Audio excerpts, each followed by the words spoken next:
लेकिन आपको बता दें कि जयपुर सीट का आखिरकार समीकरण क्या है वो भी आप समझ लीजिए, क्योंकि ये सीट अभेद किला रही है भारतीय जनता पार्टी के लिए। लेकिन इस सीट पर आखिरकार कौन कौन है जो इस किले को भेदने की कोशिश कर रहा है, समीकरण क्या है, आप देखिए इस खास रिपोर्ट में।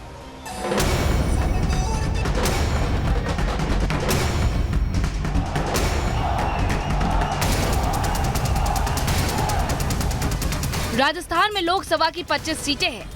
मरुधरा ने 2014 और 2019 के लोकसभा चुनाव में मोदी को सिर आंखों पर बैठाया।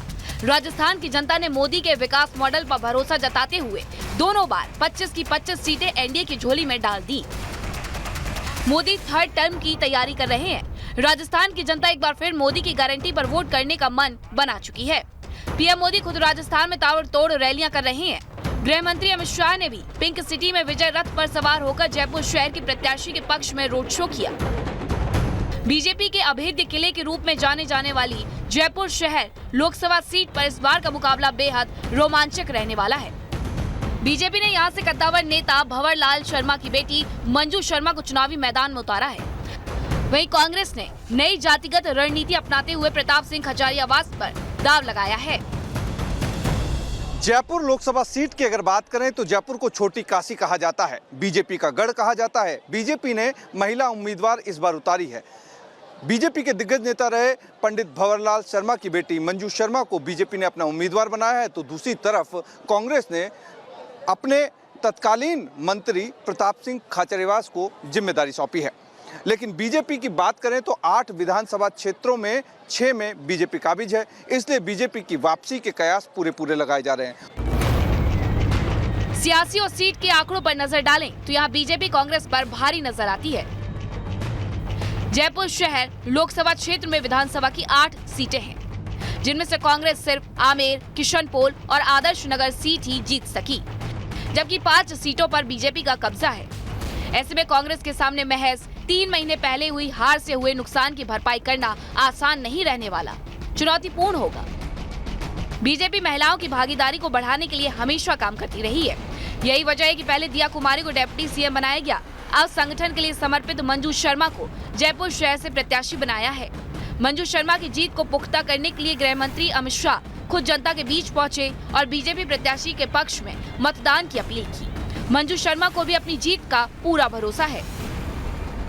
मेरा ये घर है, मेरा पियर है और पियर में बेटी आई है, तो जैसे बेटी को पियर में आने की खुशी है वो देख लो आप जनता, मैं भी उतनी खुश हूँ। और ये सारी मेरे परिवार के लोग हैं, तो मुझे कहीं कोई डाउट नहीं है किसी भी चीज का। मंजू शर्मा को प्रत्याशी बनाए जाने से बीजेपी के महिला कार्यकर्ताओं का उत्साह भी दोगुना हो गया है। जयपुर की महिलाएं एक सुर में अब की बार 400 पार का नारा बुलंद कर रही हैं। जयपुर में नहीं पूरे राजस्थान में बहुत अच्छी हवा है और इस बार 400 बार, फिर इस बार मोदी सरकार होने वाला है। हमारा सपना साकार होने वाला है। नरेंद्र मोदी जी अब की बार 400 पार, ये सपना हमारा साकार होगा।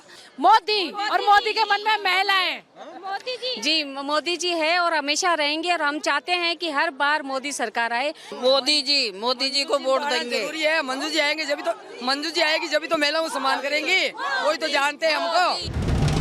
पुराने आंकड़ों पर नजर डालें तो जयपुर शहर सीट पर बीजेपी आसानी से जीतती नजर आ रही है। वहीं कांग्रेस प्रत्याशी प्रताप सिंह खजारियावास विधानसभा चुनाव भी हार गए थे। प्रदेश में बीजेपी की सरकार और केंद्र में मोदी की गारंटी के दम पर माना जा रहा है कि जयपुर की जनता विकास को आधार बनाकर मतदान करेगी। Bureau report, Republic Bharat.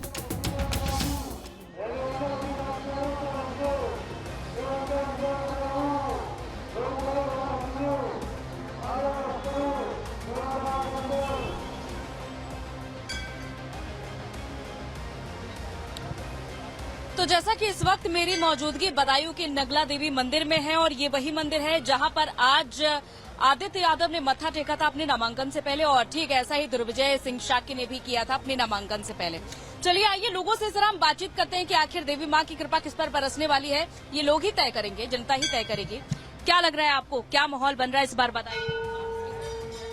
Badaun में? तो केवल कमल खिलेगा और हर इंसान, हर महिला, हर बच्चे, हर बुजुर्ग के दिल में फोटो पे बस एक ही नाम है, मोदी योगी कमल का फूल।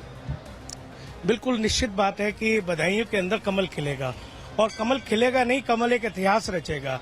क्योंकि हमारी बरसों से बहुत ज्यादा मांग थी कि हमारे लिए एक लोकल प्रत्याशी चाहिए, जिस लोकल प्रत्याशी के लिए भारतीय जनता पार्टी ने हमारी मांगों को पूरा किया और हमारे लिए लोकल क्षेत्र का प्रत्याशी श्री दुर्विजय सिंह शाक्य जी को हमारे समक्ष चुनने के लिए भेजा। और सबसे बड़ी चीज उनके अंदर ये है कि वो कार्यकर्ता हैं, संगठन के कार्यकर्ता हैं। लेकिन अब देखना होगा कि आखिर किसे मौका मिलता है, फिलहाल किस पर आखिर देवी की कृपा बरसती है, क्योंकि यहाँ यानी कि बदायूं सीट पर अब रोमांचक हो चला है मुकाबला। समाजवादी पार्टी ने पहले धर्मेंद्र यादव, फिर शिवपाल और फिर तीसरा प्रत्याशी बदला। इस बार उन्होंने आदित्य यादव को यहाँ से नामांकन दाखिल हो चुका है और अब ये देखना होगा कि आदित्य यादव बदायूं सीट का किला फतेह कर पाते हैं और यहाँ की जनता का मूड क्या है, ये हम आपको इस रिपोर्ट में दिखाते हैं।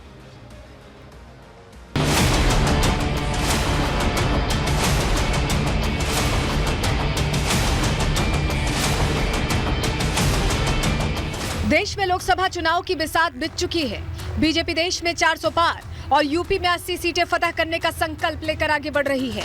यूपी में राम मंदिर और मोदी लहर का असर ऐसा है कि समाजवादी पार्टी को समझ ही नहीं आ रहा कि वो बीजेपी के खिलाफ कौन सी रणनीति अपनाए। यही वजह है कि समाजवादी पार्टी बार बार अपने उम्मीदवार बदल रही है।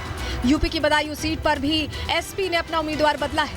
पहले धर्मेंद्र यादव को टिकट दिया गया, उसके बाद उनकी जगह शिवपाल यादव को उतारा गया और उसके बाद शिवपाल के बेटे आदित्य यादव को टिकट दिया गया है।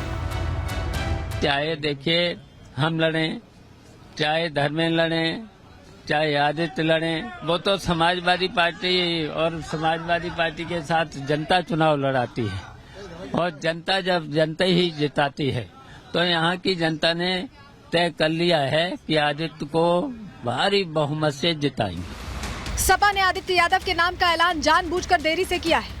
इसके पीछे उनकी एक बड़ी रणनीति बताई जा रही है। आदित्य यादव ने अपने नाम के ऐलान के बाद अपना नामांकन दाखिल कर दिया है। हालांकि बदायूं सीट पर सपा की हवा थोड़ी खराब है, जिसे ठीक करने के लिए आदित्य यादव लगातार प्रचार कर रहे हैं। बीजेपी ने बदायूं सीट से संघमित्रा का टिकट काटकर दुर्विजय सिंह पर भरोसा जताया है। तो बदायूं लोकसभा क्षेत्र में इस वक्त सियासत गरमाई हुई है। सीधा मुकाबला बीजेपी और समाजवादी पार्टी के बीच देखा जा रहा है। हालांकि समाजवादी पार्टी की इस बार छवि देखी गई कि बार बार बदायूं सीट से प्रत्याशी बदले गए। पहले धर्मेंद्र यादव, फिर उसके बाद शिवपाल यादव और फिर शिवपाल यादव ने सिफारिश की कि आदित्य यादव को यहां से चुनाव लड़ाए।